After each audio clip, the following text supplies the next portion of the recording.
요한복음 19장 28절입니다.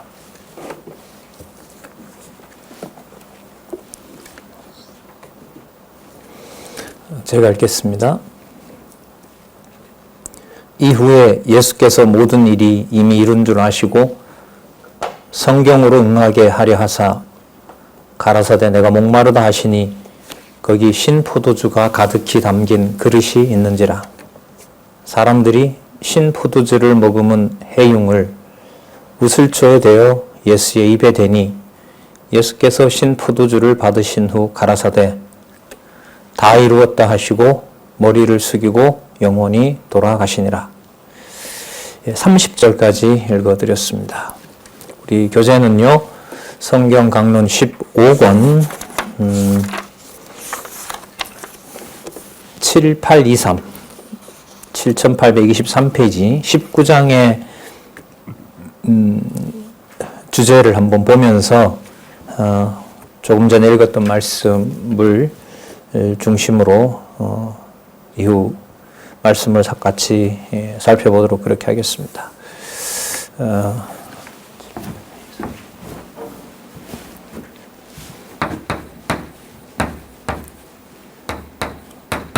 우리 개론을 잠시 살펴보도록 하겠습니다. 지금 19장이죠.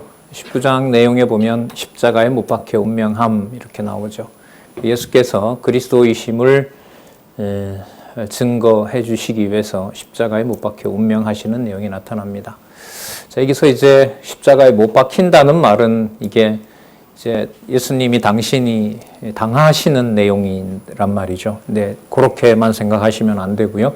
십자가에 못 박혀서 운명하시는 내용은 사실에 대한 그 설명인 거고, 여기에 이 모든 일을 주관해 가시는 분이 바로 누구냐면 본성이 신성이신 그리스도 예수이시다. 그걸 염두에 일단 두시기 바랍니다. 그래 19장에서부터 이제 사도행전 1장 11절까지 부활하시고 또 승천하시는 걸 통해서 당신의 본성이 신성이시다. 하나님이시다. 이 땅에 오셨지만 하나님의 본성을 계시하신다. 그걸 염두에 두시면서 오늘 내용도 살펴보려고 합니다. 자, 그리고 20장에 가면 운명하시고 부활하시는 내용이 나타나죠. 부활한 형상으로 당신이 그리스도이심을 보여주는 내용이 나타납니다. 그리고 부활하시면서 40일 동안 계시면서 표적을 보여주면서 분부합니다. 그 표적을 보여주신다는 말은 부활하신 분이 바로 본성이 신성이시다는 것을 확증하는 내용이겠죠. 그러면서 분부하시는 내용. 분부하신다는 말은 약속하신다는 말씀이고요. 이 부분은 뒤에 나오는 사도행전 1장 12절부터 약속하신 성령께서 오셔서 사역하시는 것하고 연관이 되겠죠. 그 다음에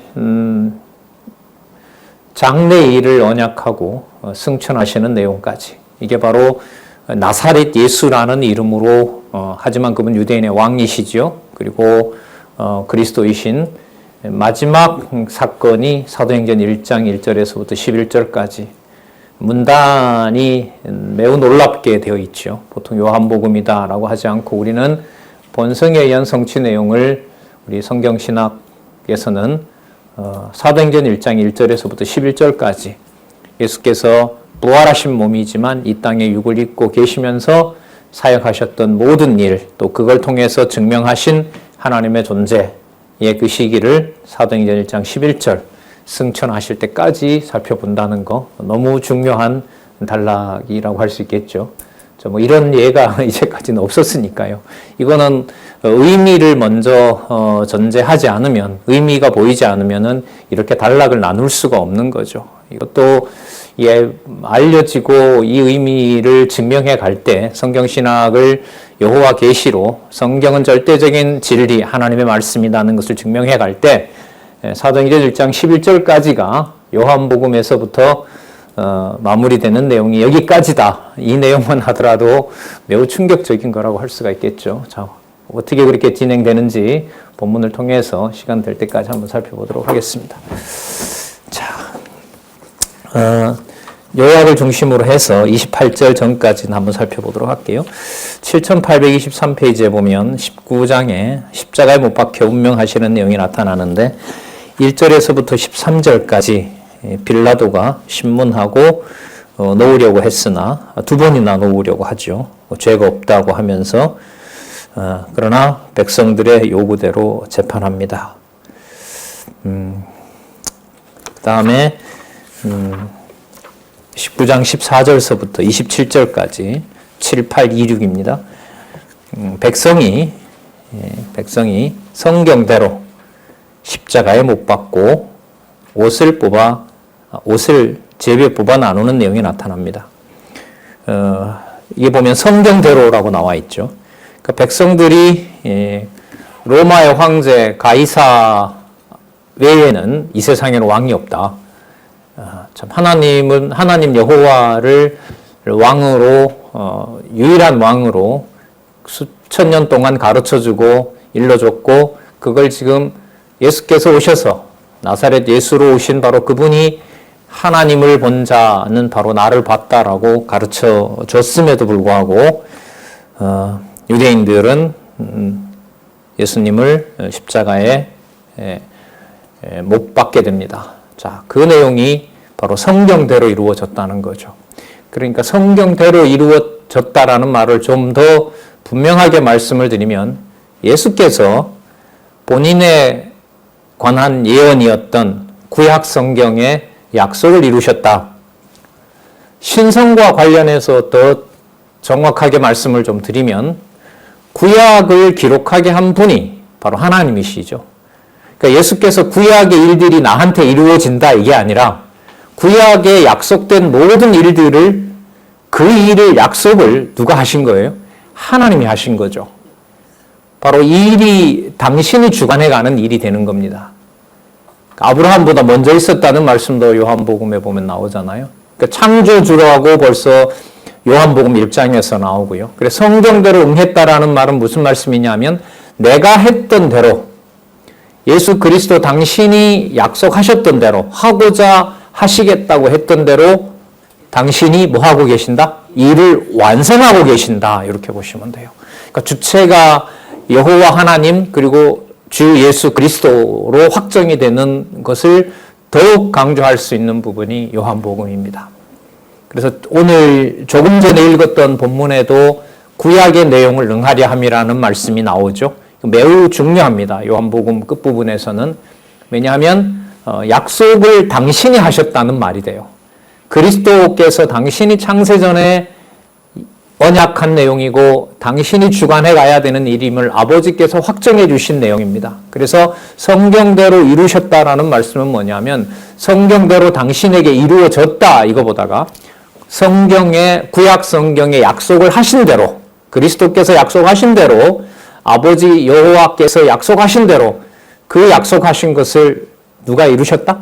자신이 이루셨다라는 의미로 요한복음은 확정을 해야 됩니다. 왜? 주제가 그 본성이 누구시기 때문에 하나님이시기 때문에 그렇다라는 것을 더 강조하려는 겁니다. 그러니까 마태복음에서 죽으시면서 부활하시는 내용을 제사직을 성취하셨다라는 말씀은 구약에 언약된 대로 이루신다라는 말씀도 되죠. 그 다음에 마가복음에서는 이분이 높으신 분이구나. 아버지의 아들로 아버지께 순종하시는 것을 이루어지도록 구약에 약속하셨구나. 자, 누가복음 같은 경우에는 이제 또 의미가 주체가 그리스도에게로 넘어오죠. 그리스도께서 당신이 사역하셨다. 그래서 많이 들었던 내용이 세례 요한이 띄워놓은 것이 아니라 세례 요한을 띄워놀게 하신 바로 그분이 하늘에 속한 분이라는 무게중심을 우리 누가복음에서 강조를 했습니다. 그러면 요한복음에 오면 더더욱 이분은 바로 누구시냐 하면 하나님이신 거죠. 그래서 성경대로라는 말은 당신이 그 성경의 기록의 주체가 되시는 거예요. 그래서 내가 얘기했던 대로 내가 다 이루었다. 이게 이제 사역인데 완전히 그 사역은 어디에 이제 강조를 두는 거냐면 하늘에다가 사역을 두는 거죠.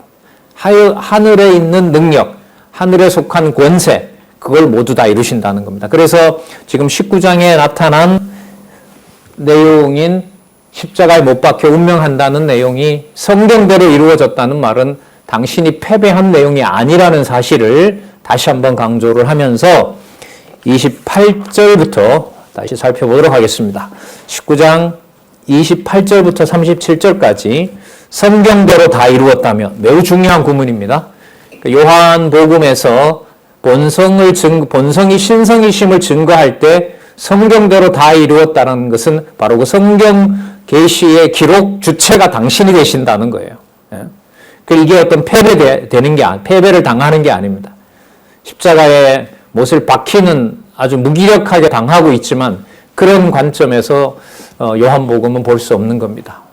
주체도 보통 주체가 아닌 하늘에 속한 하나님의 능력과 권세를 증명하시는 일이 되는 겁니다. 그래서 교회에는 패배라는 게 있을 수가 없습니다. 어떤 교회냐면 주 예수 그리스도가 머리 되시는 교회는 그리스도가 언약하신 대로 당신이 반드시 이루시기 때문에 당신이 당하시는 것처럼 보이는 일이 당하는 것이 아니라 성경대로 아버지께서 정해놓은 대로 오직 당신의 능력으로 이루시는 일이 되기 때문에 그리스도를 머리로 한 교회에서도 진리를 통하여 서고 또 양육받고 투쟁하는 그 모든 과정은 패배라는 말이 어울리지가 않는다.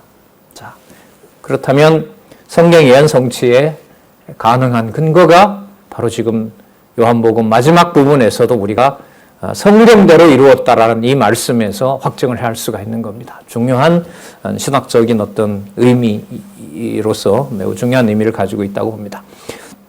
여러분 28절을 한번 다시 보시면은요.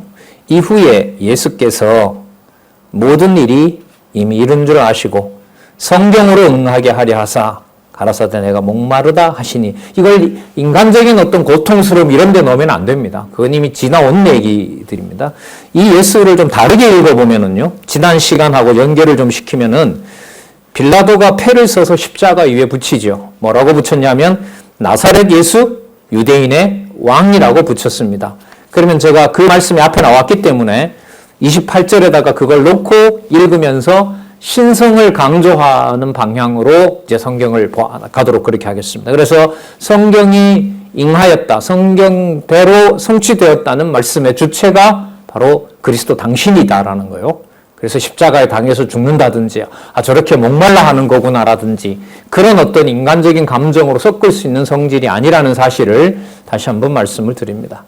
자, 도저히 인간의 능력으로는 따라갈 수 없는 또 이해할 수 없는 신성이 여기에 이제 계시되고 있다는 거죠. 자, 이후에 예수께서를 앞부분에 나타난 개념으로 한번 읽어볼게요. 나사렛 예수 유대인의 왕께서 이렇게 읽으면 됩니다. 앞부분에 그 개념이 나왔으니까요. 그 개념이 또 중요한 의미를 가지고 있잖아요. 나사렛 예수이시라는 말은 시간 역사적으로 이 땅에 육의 몸을 입고 분명히 오신 분이라는 거예요. 그런데 그분이 인간이 아니라는 거죠. 인간이 아니고 유일한 유대인의 왕이 되신다는 사실입니다. 그래서 이후에 나사렛 예수 유대인의 왕께서 이렇게 보시면 됩니다. 모든 일이 이미 이룬 줄 아시고 하늘에서 정한 것이 모두 이제 이루신 줄 아시고 또 성경에 성경으로 응하게 하시려고 바로 목마르다 하시고 자, 이 내용은 시편에 있는 말씀이죠. 자, 그리고 신포도주가 가득히 담근 그릇이 있는지라 신포도주를 그 스펀지 같은 데다가 해융을 우슬초를 꽂아서 그 갈대 같은 걸 꽂아서 예수님에게 입에 댑니다. 자, 30절에 신포도주를 받으신 후에 가라사대 뭐라고 얘기하시냐면 다 이루었다 이렇게 되는 겁니다. 다 이루었다. 자, 다 이루었다. 그러면 지금 예수님께서 십자가에 죽으시는 내용의 주체가 내가 결국은 당했다 이게 아니잖아요. 내가 다 이루었다고 하심으로 지금 이 상황은 예수님이 무기력하게 당하시는 것처럼 보일 수 있지만 절대로 그런 내용이 아니라는 겁니다.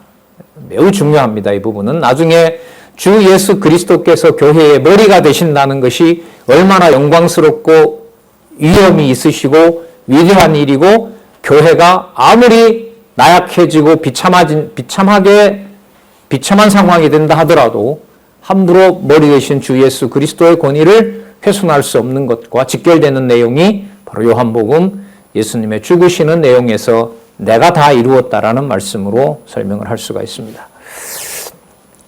머리를 숙이시고 영혼이 돌아가시니라. 자, 영혼이 이제 아버지께로 가신 거죠.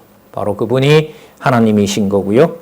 이날은 예비일이라. 유대인들은 그 안식일이 큰 날이므로 그 안식일에 시체를 십자가에 두지 아니하려 하여 빌라도에게 그들의 다리를 꺾어 시체를 치워달라 하니 군병들이 가서 예수와 함께 못 박힌 첫째 사람과 그 다른 사람의 다리를 꺾고, 이게 꺾고라는 표현을 좀 이렇게 점잖게 번역했는데요. 몇 년 전에 한 10여 년 전인가요? 그게 나온 그 영화에 보면 성경대로 이제 그대로 이룬다고 하는데 큰 망치로 무릎을 부셔버리는 겁니다. 왜냐하면 더 이상 이제, 그래서 이 뜻을 좀 찾아보면은요, 산산조각 내는 거예요. 이렇게 뭔가를 옹기 같은 걸 놓고 망치로 두드려 해서 완전 박살을 내잖아요. 그런 의미입니다. 그러니까 아주 비참한 거죠, 이 상황이. 그런데 이 역시도 구약의 약속을 이루시기 위해서 꺾지 않았다는 그 말씀을 이루기 위해서 예수님께서는 이제 그냥 지나가시는 겁니다. 자, 33절 예수께 이르러서는 이미 죽은 것을 보고 다리를 꺾지 아니하고 그중 한 군병이 창으로 옆구리를 찌르니 곧 피와 물이 나오더라. 그러니까 육의 몸으로 죽으신 것을 확증하는 거죠. 이를 본 자가 증거하였으니 그 증거가 참이라. 분명히 죽으셨다는 거죠.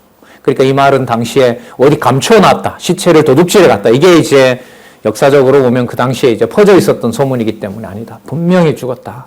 내 눈으로 확인했다. 그걸 지금 여기에다 기록하고 있는 겁니다. 그러니까 본성이 하나님이심으로 이분이 육의 몸을 태어나게도 하고 살리게도 하고 뭐 하기도 하는 거죠? 죽게도 하는 겁니다. 그 모든 우리가 그야말로 생과 사를 모두 주관하시는 그 신성을 증거하신다고 보면 됩니다. 그 증거가 참이라. 저가 자기의 말하는 것이 참인 줄 알고 너희로 믿게 하려 함이니라. 자, 그리고 36절에 보면 이 일이 이룬 것은 그 뼈가 하나도 꺾이우지 아니하리라 한 성경을 응하게 하려 함이라. 그러니까 다 이루었다라는 말은 당신이 이제 그 꺾이지 않도록 당신이 주관해 가셨다, 이런 의미가 되는 겁니다. 예를 들면 그 마태복음 같으면은 구약에 이렇게 되어 있으므로 이렇게 되지 않았었구나라고 해서 무게중심이 예수님에게로 많이 오진 않아요. 제사직과 관련돼 있고 재물과 관련돼 있기 때문에. 그러나 요한복음의 이 마지막 부분은 당신이 응하게 하려고, 당신이 성취하려고, 다 이루시려고, 그렇기 때문에 이 내용은 예수님이 수동적이거나 당신이 당하시는 내용이 아니고 그야말로 신성의 능력, 우리로 말하면 하나님의 5가지 5대 속성을 확증하는 내용이 바로 이 내용이라고 보시면 되죠. 자, 37절 또 이루십니다. 아까 그 부분은 시편 34편 20절에 나왔던 그 말씀을 응하게 한 거고요. 또 나옵니다. 또 다른 성경에 저희가 그 찌른 자를 보리라 하였느니라. 스가랴 12장 10절에 나오죠. 자, 또 다른 성경에 저희가 그 찌른 자, 그 찔림을 받은 바로 그 자를 그들이 분명히 보게 된다는 겁니다. 그러니까 물과 피를 쏟으시는 내용이 눈앞에 목격이 돼야 됩니다. 스가랴 강론을 화요 공개 강좌에서 하면서도 말씀을 드렸는데 그 찌른 자의 스가랴서 내용의 본문 내용은 뭐냐면 거기에 그게 3인칭인데요. 3인칭이면 누구를 얘기를 하냐면 바로 여호와를 얘기를 하세요. 거기에서. 그래서 바로 그 여호와의 이름으로 오신 누구죠? 그리스도를 반드시 그 눈에 증인들이 보게 되어 있다는 약속을 여기서 하고 있는 겁니다. 자, 그럼 그때 이제 강론하면서 또 말씀을 드렸던 겁니다. 그러니까 바로 여호와의 이름으로 온, 아버지의 이름으로 온 바로 나사렛 예수 유대인의 왕, 그리고 그리스도, 그분을 반드시 보게 된다는 약속을 스가랴의 언약한 대로 이루시는 내용입니다. 지금 사건은 예수님께서 당하시는 내용인데 지금 계속해서 어떤 근거를 제시하고 있죠? 구약에 약속한 바를 다 이루었다. 누가? 내가 주관해 간다는 사실을 여기에서 강조를 의도적으로 하고 있습니다. 성경은 하나님의 의도가 분명하니까요. 당신의 능력대로, 당신의 약속하신 바대로, 하나님의 방식대로 그렇게 이루어 가신다는 사실을 우리가 성경의, 구약 성경에 근거해서 이렇게 말씀을 여기서 확증하고 있는 겁니다. 아까 그래서 다 이루었다라는 말씀을 다시 한번 기억하시고요. 자, 계속해서 보겠습니다. 마찬가지입니다. 이것도 구약의 언약한 대로 이루시는 것을 말하는데요. 아리마대 사람 요셉이 예수의 제자이지만 유대인들을 두려워하여 숨어 있었습니다. 그리고 예수님이 죽으시자 빌라도한테 가서 시체를 달라고 합니다. 빌라도가 허락하고요. 예수님의 시체를 가져갑니다. 39절에 일찍 예수께 밤에 나와왔던 니고데모도 참석합니다. 모략과 침향 섞은 것을 100근쯤 가지고 온지라. 그 시체에다가 유대인의 풍습대로 향을 넣는 거죠. 부패가 덜 진행되도록 이렇게 해서 이 귀중한 장례 그 예식의 그 물건을 가지고 와서 같이 장례를 하게 됩니다. 그러니까 본래 함께 다니던 제자들은 다 자기 스승 버리고 도망가고 장사할 준비는 하나님께서 또 이런 사람들을 통해서 또 언약하신 대로 이루신다고 봐도 되겠죠. 40절에 이에 예수의 시체를 가져다가 유대인의 장례법대로 그 향품과 함께 세마포로 쌌더라. 예수의 십자가에 못 박히신 곳에 동산이 있고 그 동산 안에 아직 사람을 장사한 일이 없는 새 무덤이 있는지라. 이것도 주석에 보면 나와 있죠. 이사야 53장 9절에 있는 말씀대로 이루어진 겁니다. 이날은 유대인의 준비일이요 곧 또 무덤이 가까운 고로 예수를 거기 두니라. 빨리 이제 그 다음날 안식일이 다가오니까요. 빨리 이제 처리를 해야 되잖아요. 그러니까 이제 가까운 곳에 그렇게 장사를 유대인의 풍습대로 다 이루게 된 겁니다. 이 모든 것들을 아까 읽었던 19장 30절에 예수께서 가라사대 뭐라고 하셨어요? 다 이루었다. 당신이 다 이루고 계신 내용이라는 겁니다, 이게. 자, 그래서 성경이 하나님의 말씀이라고 하는 것은 어떤 내용상의 이해를 말하는 것이 아니라 그 사건에 관련된 의미가 어떻게 구약은 신약에 대해서, 신약은 구약에 대해서 서로 연관이 되면서 여호와 하나님 살아계신 것을 확증해 주느냐. 그게 바로 성경권이라고 하는 겁니다. 그걸 우리가 성경신학에서 또 거듭 이제 7월 달에도 우리가 또 한번 확인하는 일들을 여러분들 각 가정의 증거로 다 가지고 계시죠? 예. 그리고 20장으로 가겠습니다. 부활한 형상으로 보여줍니다. 그러니까 여기서 이제 우리가 좀 경계해야 될 게 십자가에 못 박힌 것은 힘이 없어서 당한 거고요.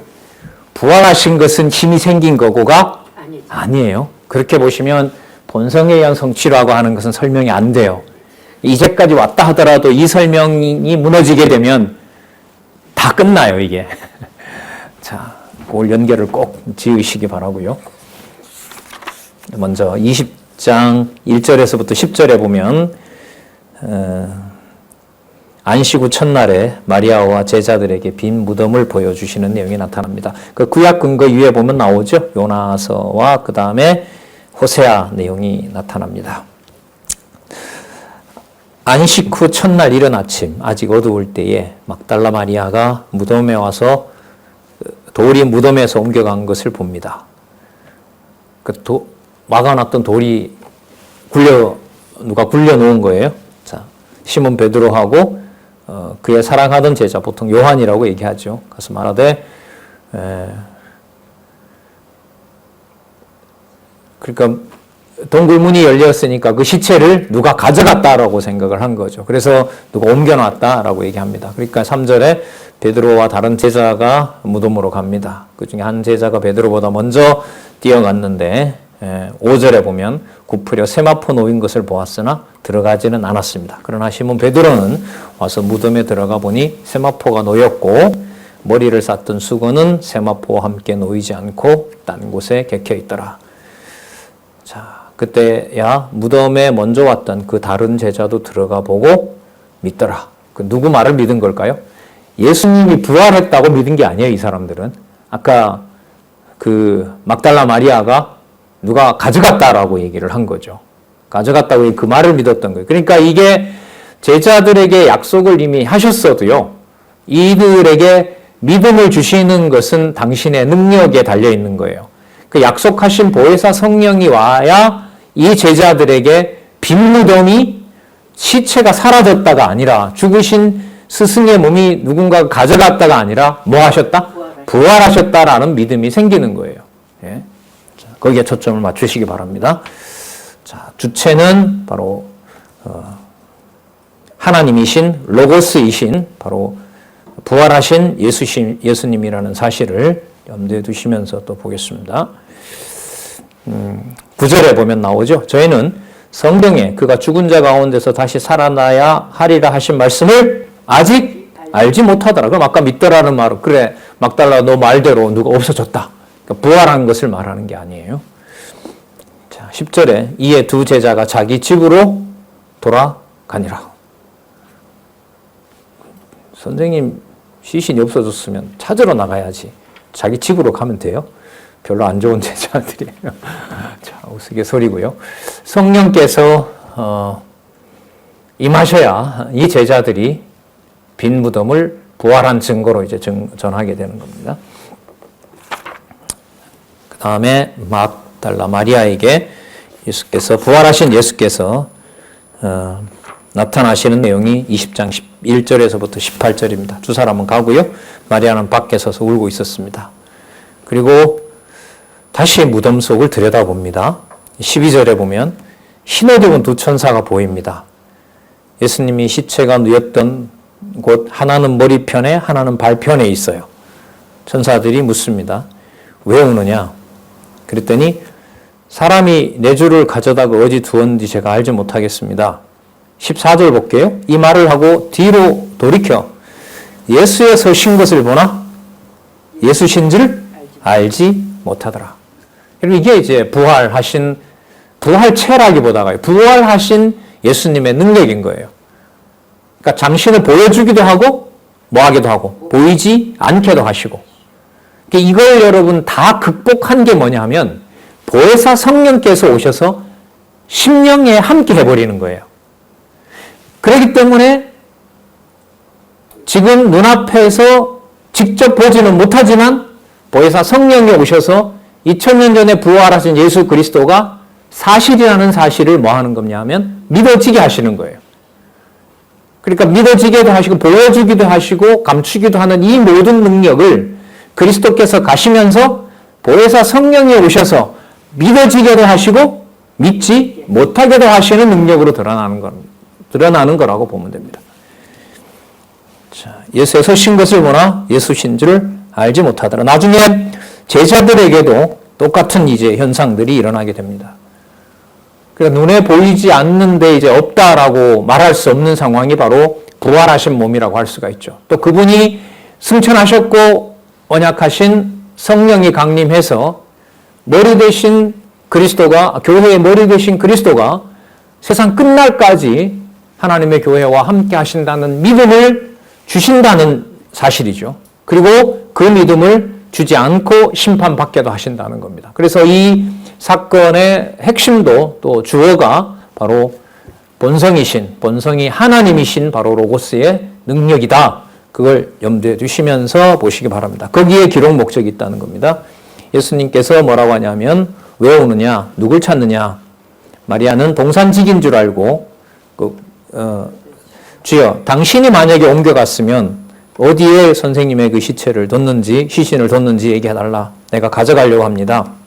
16절 예수께서 마리아야 하시거늘 마리아가 돌이켜 히브리 말로 라보니여 하니 이는 선생님이라. 자, 그 다음 보시기 바랍니다. 17절 예수께서 이르시되 나를 만지지 말라. 내가 아직 아버지께로 올라가지 못하였노라. 너는 내 형제들에게 가서 이르되 형제라 그러죠. 내가 내 아버지 곧 너희 아버지 내 하나님 곧 너희 하나님께로 올라간다 하라 하신데 막달라 마리아가 가서 제자들에게 내가 주를 보았다 하고 또 주께서 자기에게 이렇게 말씀하셨다. 이렇게는 뭐냐면 내 아버지 곧 너희 아버지 내 하나님 곧 너희 하나님께로 올라간다 하라. 예수님께서 이 말씀만 보더라도 당신이 부활하신 내용 속에 바로 그 하나님께로 가는 과정을 누구를 지금 같이 여기에다가 생각을 하고 있죠. 내 아버지 곧 너희 아버지, 그리고 내 하나님 곧 너희 하나님. 분리하지 않고 약속하신 대로 비록 뭐하지만 집으로 가버렸지만 두 제자를 비롯해서 두려워서 떨고 있지만 그는 누구의 자녀인 거죠? 아버지의 자녀가 되는 겁니다. 자, 이 번역을 지금 이 강론집에서 바로 잡고 있죠. 17절과 관련된 번역을 한번 보도록 하겠습니다. 7838 한 페이지 넘기셔서 첫 번째 줄 중간에 보시면 다시 말하면이라고 나오죠.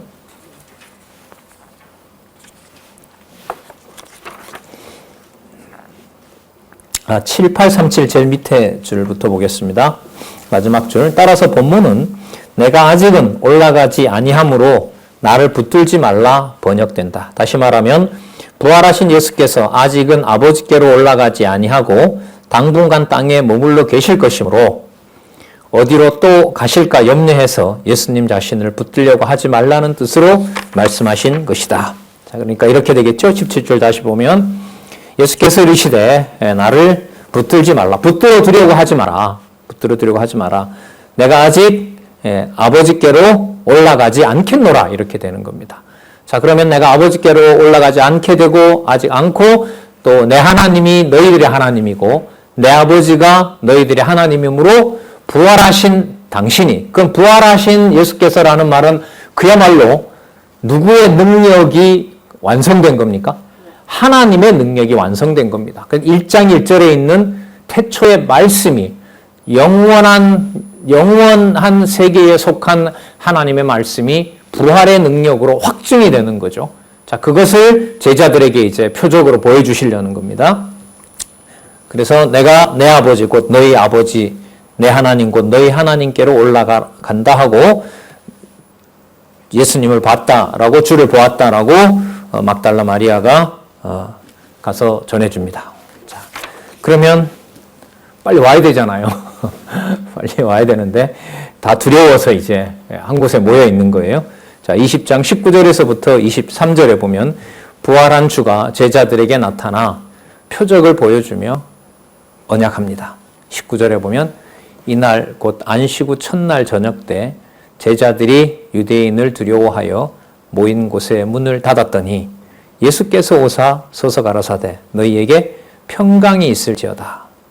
이 말씀을 하시고 손과 옆구리를 보이시니 제자들이 주를 보고 기뻐하더라. 예수께서 또 가라사대 너희에게 평강이 있을지어다. 이게 평강은 여러분 너무 중요한 거죠. 그 예루살렘의 이름이에요. 이게 평강이 평화, 샬롬이라 그러죠. 자, 그 부활하신 능력으로 그 제자들에게 두려워서 떨고 있는 제자들에게 영원한 평안을 약속을 해주고 또 확증해 주시는 내용입니다. 뭐라고 하시냐면 아버지께서 나를 보내신 것 같이 나도 너희를 보내노라. 그러니까 세상에 보내는 거죠. 예수께서 나사렛 예수라는 이름으로 이 땅에 오셔서 그분이 하나님이신 것을 증거하신 것처럼 사도들을 통해서도 이 땅에 바로 그 예수가 하나님이시라는 사실을 증거하게 하시겠다는 내용입니다. 이 말씀을 하시고 저희를 향하사 숨을 내쉬며 가라사대 성령을 받으라. 자, 예수님의 부활하신 성령의 능력을, 부활하신 능력을 약속하신 성령이 반드시 오신다는 사실을 확증하면서 성령을 받으라고 얘기를 하십니다. 자, 그 능력은 어떻게 드러나냐 하면은요, 23절, 너희가 네 죄든지 사하면 사야질 것이요. 죄 사함의 권세를, 자, 뭘 받으라고 했습니까? 성령을 받으라고 했죠. 그러니까 제자들의 능력이 아닌 누구의 능력으로? 성령의 능력으로 죄 사함을 받게 하는 역사가 일어난다는 거죠. 여러분, 요한복음 1장 29절에 보면은요, 그러니까 요한복음 첫 부분이죠. 거기 보면 세례 요한이 예수님을 어떻게 소개하냐면 세상 죄를 지고 가는 하나님의 어린 양이라고 얘기를 하죠. 그걸 지금 부활할 때까지 다 이루셨어요.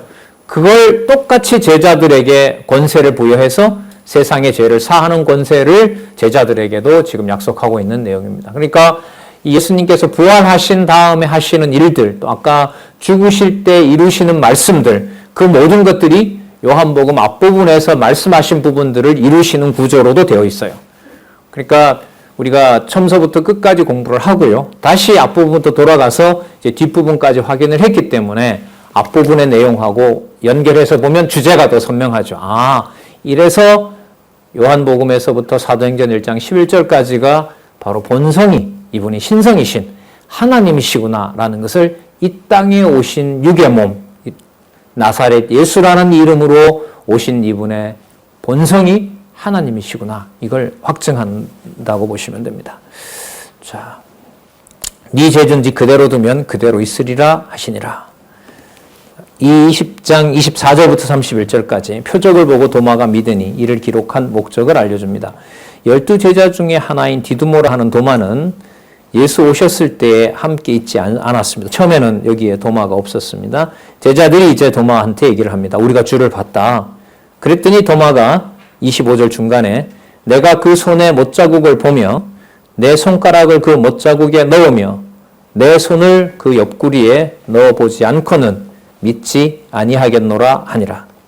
자, 8해가 지났습니다. 제자들이 다시 집 안에 있는데 도마도 함께 있었습니다. 문들은 닫혔는데 예수께서 오사 가운데 서서 가라사대 다시 평강을 빌어줍니다.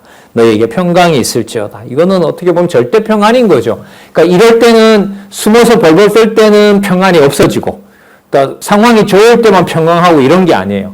머리 대신 그리스도께서 어느 상황, 어떤 곳이든 간에 항상 뭐가 지배한다? 평강이 지배한다는 겁니다. 왜요? 성령께서 오셔서 하시라도 세상 끝날까지 떠나지 않고 뭐 하시니까 내주하시기 때문에. 그래서 아까 성령을 받으라고 하신 말씀도 뭐하고 관계가 돼요? 평강이 있을지어다라는 것하고 관계가 되는 거예요. 이걸 성령께서 오셔서 우리에게도 확증하고 계시니까요. 27절. 자, 도마가 사실 묻지도 않았어요. 이 사실을 이미 그리스도는 알고 계신 거죠. 도마에게 이르시되 내 손가락을 이리 내밀어 내 손을 보고 내 손을 내밀어 내 옆구리에 넣어보라. 그리고 믿음 없는 자가 되지 말고 믿는 자가 되라. 이제 믿음의 성격을 보순절 성령께서 오셔서 주실 믿음에 대한 성격이라고 할 수가 있겠죠. 어떻게 되나 볼까요? 도마가 대답하여 가로되, 자, 먼저 도마의 대답 볼게요. 나는 나의 주시며, 이렇게 됩니다. 나의 주시며. 이거 하나님에 대한 호칭인 거죠. 나의 주시며, 그 다음 바로 나오죠. 나의 누구시라고 합니까? 예, 이게 본성의 현성치입니다. 전혀 부활한 것도 믿지 못하는 도마의 입을 통해서 성령의 능력으로, 부활하신 하나님의 능력으로, 신성의 능력으로 도마의 입에서 무엇을 말하도록 합니까? 나의 주 정도가 아니라 나의 누구다? 하나님이다. 이렇게. 그럼 신성의 현성치가 맞죠. 본성의 현성치, 바로 신성으로 증가하는 내용을 도마의 입에서 얘기를 하고 있는 겁니다. 그러면 부활하신 능력으로 부활하신 그 사건이 진리라는 사실을 믿어지게 하시고 눈에 보이진 않지만 모든 걸 다 알고 계신 전지전능하신 분이라는 거죠. 그래서 많은 신학자들이 예수님은 부활했을 때 비로소 로고스가 되고 하나님이 된다, 이런 주장을 많이 해요. 그러니까 죽을 때까지는 뭐냐 하면 다 나사렛 예수 이상 이하도 아니라는 거죠. 그건 잘못된 이론인 거예요. 요한복음 1장에서부터 지금 요한복음 마치는 20장까지 오는 동안 예수님의 모든 말씀은 당신이 단지 나사렛 예수가 아니라 당신이 바로 누구의 아들이고 누구다? 하나님의 아들이고 하나님이라는 사실을 요한복음은 너무나 완벽하게 이 구조를 통해서 확증해주고 있는 겁니다. 그러니까 이 본문 내용들을 연결해서 공부하는 것이 너무 중요하다는 거죠. 29절. 예수께서 가라사대 너는 나를 본고로 믿느냐? 보지 못하고 믿는 자들은 복되도다 하시니라. 아까 성령을 받으라고 하셨고요. 성령께서 그렇게 믿음을 주신다는 것하고 연관이 되겠죠. 30절. 예수께서, 자, 여기서 이제 기록하는 내용을 보세요. 예수께서 제자들 앞에서 이 책에 기록되지 아니한 다른 표적도 많이 행하셨으나 기록이 안 됐어요. 오직 이것을 기록하면 너희로, 자, 여기 보세요. 예수께서 하나님의 아들 그리스도이심을 믿게 하려 하며 또 너희로 믿고 그 이름이 누구냐면 예수 그리스도 하나님의 아들인 거죠. 그럼 19장에서 빌라도의 입으로 증거됐던 내용을 한번 또 가져와 볼까요? 나사렛 예수? 누구의 왕? 유대인의 왕. 자, 여기서 부활하신 다음에 바로 그 나사렛 예수, 하나님의 아들, 그분이 누구? 그리스도. 자, 이 의미들이 모두 모아지면서 예수에 의한 성취가 마태복음 1장 1절에서부터 시작한 말씀이 요한복음 마무리가 되는 결론 부분에 와서 모든 게 다 이루어지는 거예요. 그래서 아까 다 이루었다라는 것을 성경 신학적으로 해석을 하면 어디서부터 어디가 다 들어온다? 마태복음 1장 1절부터 예수에 의한 성취가 모두 이루어지는 것으로 성경 신학적으로 확신할 수가 있다. 확인할 수가 있다. 그래서 아까 다 이루었다라는 말씀은 성경의 구조상으로 보면 성경 전체 구조에서 본다면 그것은 마태복음에서부터 직임, 마가복음에서 신분, 누가복음에서 사역, 그 다음에 결론적으로 본성에 의해서 예수가 그리스도이시고 나사렛 예수로 분명히 유괴몸을 입고 오셨고 바로 그분이 유대인의 왕이시고 세상 죄를 지고 가는 어린 양이고 하나님의 아들이며 그분이 곧 아까 도마는 뭐라 그랬죠? 나의 하나님이다 그랬잖아요. 그러면 신성에 의한 성취가 맞는 거예요. 이 제목이. 이 제목은 거듭 확인해도 분명히 맞는 제목이 맞는 거예요. 여러분들 같이 더 깊이 확인해 주시면 좋겠습니다. 31절 오직 이것을 기록하면 너희로 예수께서 하나님의 아들 그리스도이심을 믿게 하려 하며 또 너희로 믿고 그 이름을 힘입어 생명을 얻게 하려 함이니라. 자, 영생까지 주시겠다는 약속을 여기서 이루셨습니다. 그 사도행전이 아니고 요한복음 3장 16절에 세상으로 영생을 얻게 하려 하심이라는 그 약속이 있죠. 그것을 여기서 또 한번 확인해주고 그걸 이제 사도행전 1장 12절부터 이루어 나가시는 것으로 보면 됩니다. 자, 21절에 보시면은요, 표적을 보여주며 이제 분부하시는 내용이 나타나는데 조금 전에 말씀하신 이 상황으로 보면 이 제자들이 어떤 행동을 취하면 제일 좋냐 하면 부활의 능력도 증거했잖아요. 이제 두려움도 없어지잖아요. 또 평강도 약속을 받았잖아요. 그 의심 많은 도마는 예수님을 보고 뭐라고 확증을 했어요? 하나님이시다. 나의 하나님이다. 이걸 이제 확증을 했잖아요. 그러면 막 제자들이 성령 오실 것을 준비하시면서 이제 딱 준비하는 마음가짐으로 그렇게 모여서들 준비하면 좋지 않아요? 아니요. 다 돌려보내버립니다. 돌려보내고 이제 표적으로 마지막 증거를 해주시는 내용이 21절 내용입니다. 자, 볼게요.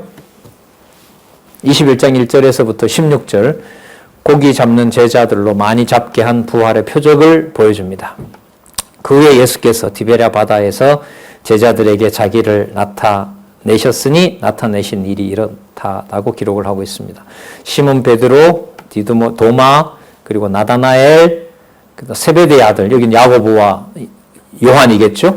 또 다른 제자 둘이 있더니 시몬 베드로가 뭐라 그래요? 나는 뭐 하러 간다? 물고기 잡으러 간다.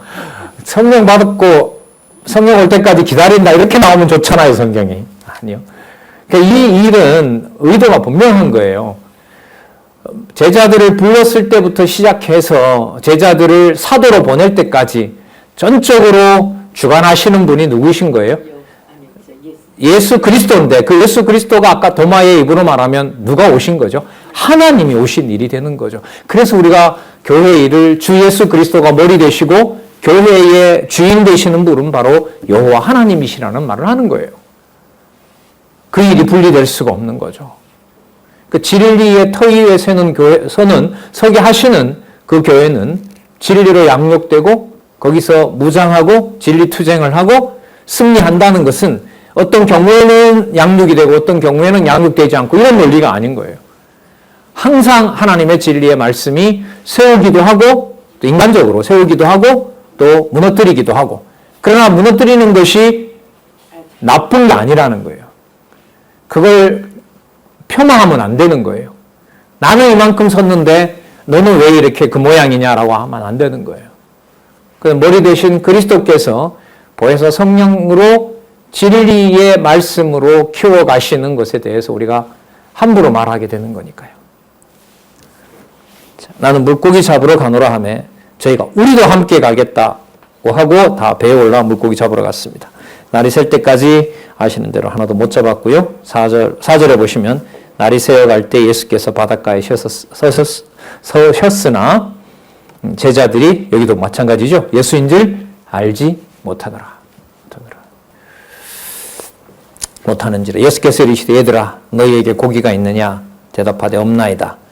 가라사대 그물을 배 오른편에 던지라. 그리하면 얻으리라 하신대 이에 던졌더니 고기가 많아 그물을 들 수 없더라.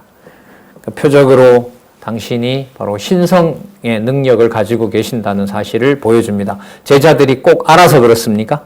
알기 때문에? 아니요. 몰라도 상관없다는 거죠. 그 말은 뭐냐면 몰라도 당신의 신성은 증거가 되는 거예요. 이게 진리가 맞죠. 여러분들과 제가 꼭 믿어야 진리가 진리되는 건 아니거든요. 오늘 아까 기록했다시피 왜 이런 말씀을 보게 하느냐? 왜 기록을 요만큼만 해놨느냐? 영생을 얻게 하시려고 하는 겁니다.